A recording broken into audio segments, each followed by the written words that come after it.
Do you want to find the number one reason why your child might be completely plateauing when it comes to PT, OT, and other therapies when you know that deep down they're still delayed with those physical motor milestones?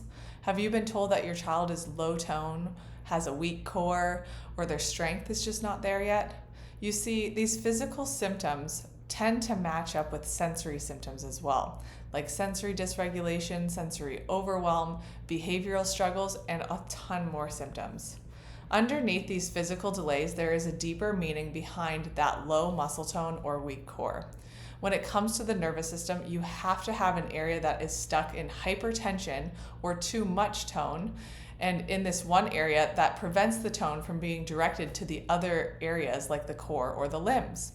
The high tone is stuck somewhere in the nervous system, and the rest of the body is having to compensate for this. So this is where we see the delays in movements that originate in the core. So things like tummy time, crawling, rolling over, pulling to stand, and even walking. And when they do get to walking, is this taking all of your child's energy to do? Are they doing this efficiently? Are they coordinated? Are they balanced? Are they clumsy? What is happening with that walking movement for them? So when you look at this gross motor development, this is actually a window into your child's brain development as well. So if a child gets off track with their motor milestones, we know that they're at a higher risk for sensory challenges, ADHD, behavior struggles, focus, and cognition challenges later on. So the list goes on with these problems. We've all seen the teenagers that slouch, they hang their heads low, they just seem exhausted all the time, and sometimes they're almost even depressed for what seems like no reason at all, and they just can't get the motivation to be excited or have the energy to get things done or accomplish certain tasks. And we just attribute this to teenagehood, but sometimes this is a very big sign that there's something deeper going on with them. With these teens, how they carry themselves is a reflection of what's going on inside. With these types of cases, we find that almost all of them have such a similar story: a super stressful birth with lots of interventions, difficulties latching, challenges with nursing, colic, reflux. This all turns into ear infections and sinus infections as a toddler with milestone delays, sensory processing struggles, behavioral challenges, ADHD, school struggles, which then turn into a shut down, overwhelmed, anxious, and depressed teenager.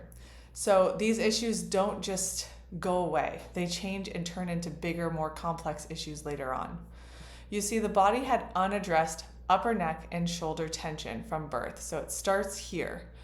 This affects the neurological input and output to that area of the nervous system, which then has impacts in so many different areas for these kiddos, affecting their immune system, their sleep, their behavior, and so much more.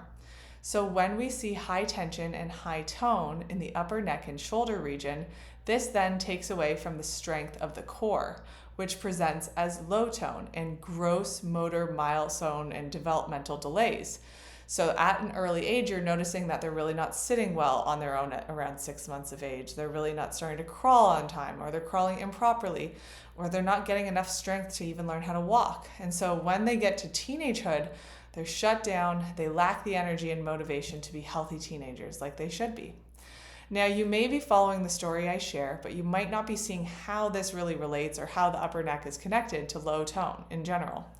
So when we have upper neck tension, this affects the brainstem function.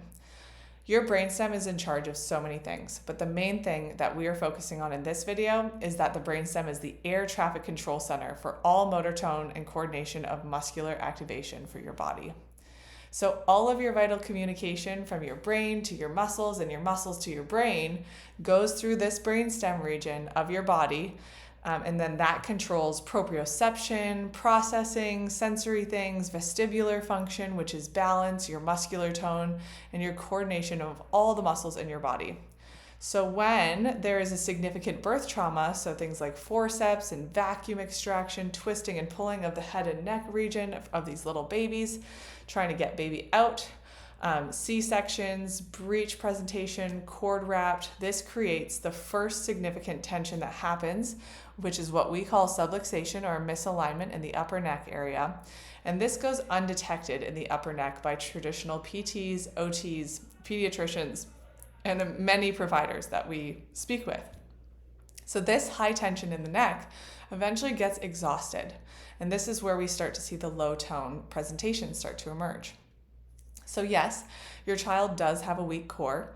Yes, they're delayed in their gross motor development, like walking and sitting and crawling, but why? The clues are in your upper neck region of the nervous system. High stress creates low tone and shutdown later on. So I'm going to show you an EMG.